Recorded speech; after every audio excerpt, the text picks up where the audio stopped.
I was a wreck, exhausted by the stress of Knockout Tour. I had no desire to head into a more sedate Grand Prix, let alone to start another knockout. These are not the words of a newcomer, a casual player dipping their toes into the frantic world of Mario Kart for the first time. No, these are the words of a seasoned veteran, a master of the craft, a racer with hundreds, if not thousands of hours logged into the undisputed king of kart racing, Mario Kart 8 Deluxe. And he's talking about its brand new, highly anticipated successor, the supposed next-generation marvel, Mario Kart World for the Switch 2. So what on earth happened? Has Nintendo, a company celebrated for its polished game design, finally misfired? Is Mario Kart World, the game meant to launch a new console generation with a triumphant blue shell explosion, actually a step backward? Today, we are diving deep into one veteran's harrowing first experience, a true baptism of fire that questions everything we thought we knew about the future of this legendary franchise. We will explore the absolute mastery this player had over the previous game, the shocking new mechanics that threw him completely off balance, the psychological torment of the new Knockout Tour mode, and the heartbreaking conclusion that saw him retreat to the familiar comfort of the past. This isn't just a game review. It's a story about comfort, chaos, and the potential identity crisis of one of gaming's most beloved series. So buckle up, because this is going to be a bumpy ride. Before we get to the chaos of the new world, let's first understand the old one. Let's understand the level of mastery we are talking about here. For the journalists at the heart of this story and his friends, Mario Kart 8 wasn't just a game. It was a ritual, a sacred tradition. They invented their own legendary tournament, a grueling crucible of skill and endurance they called the Grandest Prix. Imagine this. All 48 tracks of Mario Kart 8 Deluxe raced back-to-back in one marathon session. An inebriated gauntlet, as he calls it, where points are tallied over hours until a single exhausted champion emerges at the very end of the final Rainbow Road. This was their own personal Olympics of karting. This wasn't a once-a-year event. This was a regular occurrence, repeated so often over the past 10 years that victory and defeat blurred into a single, continuous stream of muscle memory. Every corner, every shortcut, every item box placement was etched not just into their minds, but into their very reflexes. The lines on the track became extensions of their own nervous systems. He states, with the quiet confidence of a true master, that he knows very few people who can meaningfully challenge him at Mario Kart. This isn't arrogance, it's a statement of fact, earned through a decade of dedication. The feel of his beloved Yoshi bike, the exact angle of a drift boost, the precise timing to dodge a red shell, it was all second nature, as instinctive as breathing. This is the stage we need to set. A player at the absolute peak of their game, a king in their own castle, about to step into a new arena.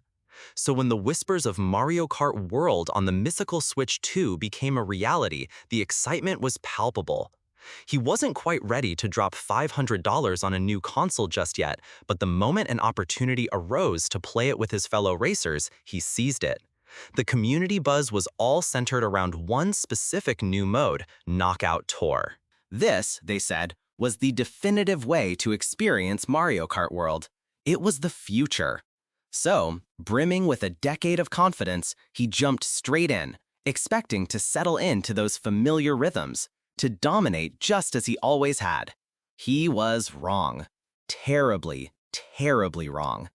The veteran's debut in Knockout Tour wasn't just difficult, it was a complete system shock. He described it as a baptism of fire, a series of compounding frustrations that left him sweating, his hands cramping around the Joy-Con, fighting for his life just to avoid last place. The first blow was a personal one, a betrayal of the deepest kind. His beloved Yoshi bike, the vehicle he had piloted to countless victories, the one he had built and tuned to perfection in his mind, was gone, vanished. For a dedicated player, a main vehicle isn't just a tool, it's a partner, an extension of their will. In its place, he chose the closest visual equivalent, something called the Dolphin Dasher. But it wasn't the same. It was like a master swordsman being handed a blade with a different weight and balance moments before a duel. For 10 years, he knew exactly how to steer his favorite vehicle, how to lean into a drift, how to recover from a bump. Now he was a beginner again, learning a whole new machine on the fly in the middle of the most intense race of his life. But his woes were only just beginning. The next shock was the sheer scale of the race. He was used to the familiar, manageable chaos of racing against 8 or at most 11 other characters. In Knockout Tour, he was suddenly thrust onto a track with 20 other racers. 20! The track was no longer a road. It was a swarming, claustrophobic wall of carts and characters. It was less like a race and more like being caught in a stampede. A tornado of shells, bananas, and a dozen different character voice clips all screaming at once. He described being hemmed in on all sides by such an eclectic and massive roster that just keeping his eyes on the track ahead was a monumental task. Safety was no longer as simple as getting out ahead of the pack. Even if he managed to pull slightly ahead, a dozen NPCs and their items would conspire to drag him right back into the churning chaos of the mid-pack. This wasn't racing, this was survival. This new Battle Royale format introduced checkpoints, and with each one, the racers in the last few positions were eliminated.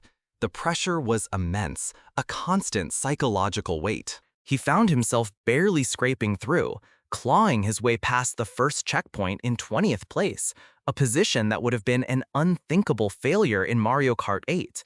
He only made it into 12th place at the halfway point through the desperate, clumsy spamming of several golden mushrooms. This wasn't the elegant, skillful racing he had perfected. This was raw, panicked desperation. And in that moment of barely surviving, of hands cramping and sweat beading on his forehead, he must have felt a million miles away from the confident champion of the Grandest Prix. If you've ever felt that sweat-inducing panic in a new game, that feeling where all your old skills mean nothing and you're just struggling to survive, you know exactly what he was going through. Show some solidarity and hit that like button. It was only after that halfway point, when the pack had been culled to the size of a normal race, that he was finally able to breathe. He made it through the next 2 checkpoints with relative ease, even seeing a couple of his human rivals get knocked out along the way. The field was thinning. The chaos was subsiding. And now, a new feeling began to emerge: hope. With only 3 racers left standing between him and a debut win, victory seemed possible. But it was here, in this final stretch, that he realized the true depths of his disadvantage. Up until this point, the game had been about pure survival, but now it was a question of victory, of skill, of mastery, and he had none. The game had new mechanics he'd only heard about, things like wall riding and grinding. He didn't know the first thing about them. More importantly, he didn't know the tracks. Every single turn, every shortcut, every nuance of all 48 tracks in Mario Kart 8 was committed to his muscle memory. He could race them with his eyes closed. But here, in Mario Kart World, he was driving completely blind. He had no idea where the hidden paths might be, no instinct for the optimal racing line, and he was still struggling to get a feel for the weight and drift of this alien dolphin dasher. The confidence he had built over a decade was completely and utterly gone, replaced by the uncertainty of a total beginner, even as he approached the final, glorious finish line. Despite all this, despite his missing expertise and the unfamiliarity of it all, he was somehow in first place. His one remaining human opponent was somewhere behind him. The last of the NPC racers was also trailing. He was leading, but he wasn't going very fast. He was too afraid of the new kart's physics, too scared of spinning out if he committed to a full, powerful drift.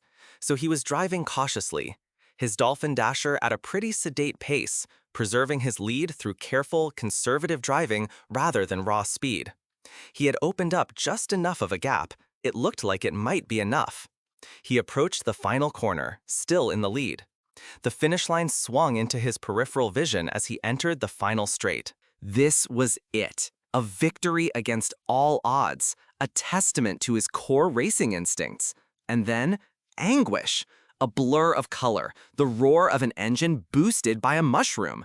An NPC, a mindless computer-controlled opponent, jetted across the corner, ignoring the racing line entirely, and stole the victory right from under his nose. He howled in frustration.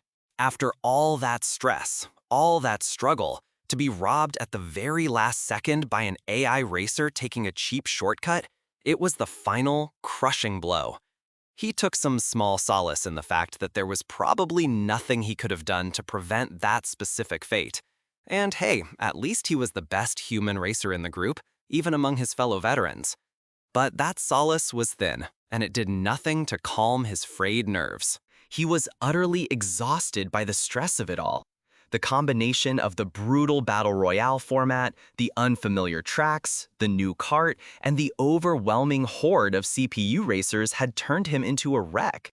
The thought of starting another knockout tour was unbearable. Even a more traditional, sedate Grand Prix held no appeal. So, what did he do? He retreated.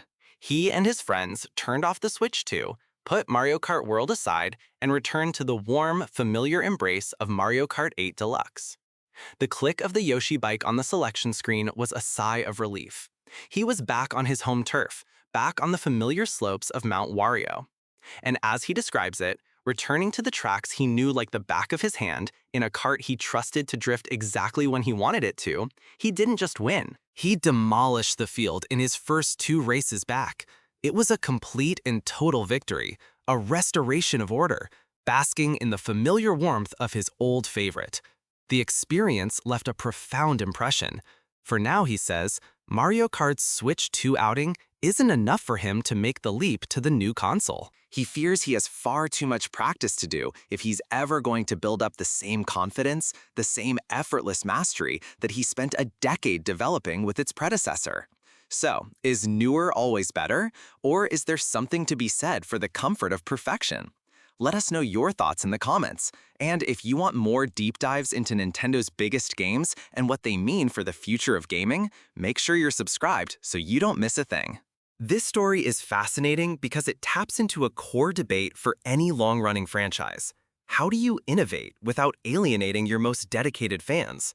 Mario Kart World's Knockout Tour seems to be chasing the Battle Royale trend, a format popularized by games like Fortnite and Apex Legends.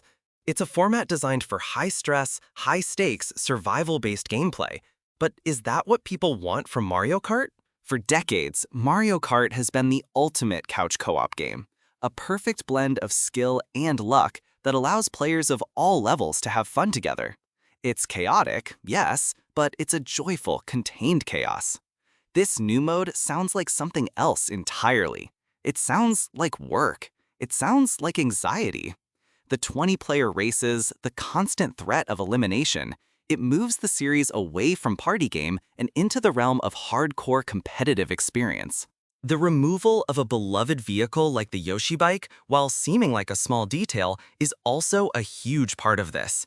For dedicated players, their kart and character combination is their identity. It's their loadout. Changing it fundamentally alters their connection to the game. What this veteran player experienced was a complete invalidation of his 10 years of practice. His muscle memory, his track knowledge, his vehicle mastery, all of it was rendered useless in this new environment. And while learning a new game is part of the fun, the stressful, punishing nature of Knockout Tour didn't seem to offer a gentle learning curve. It threw him into the deep end of a raging sea and simply told him to swim. The final, soul-crushing defeat at the hands of a mushroom-boosting NPC is the perfect, bitter icing on this cake of anxiety.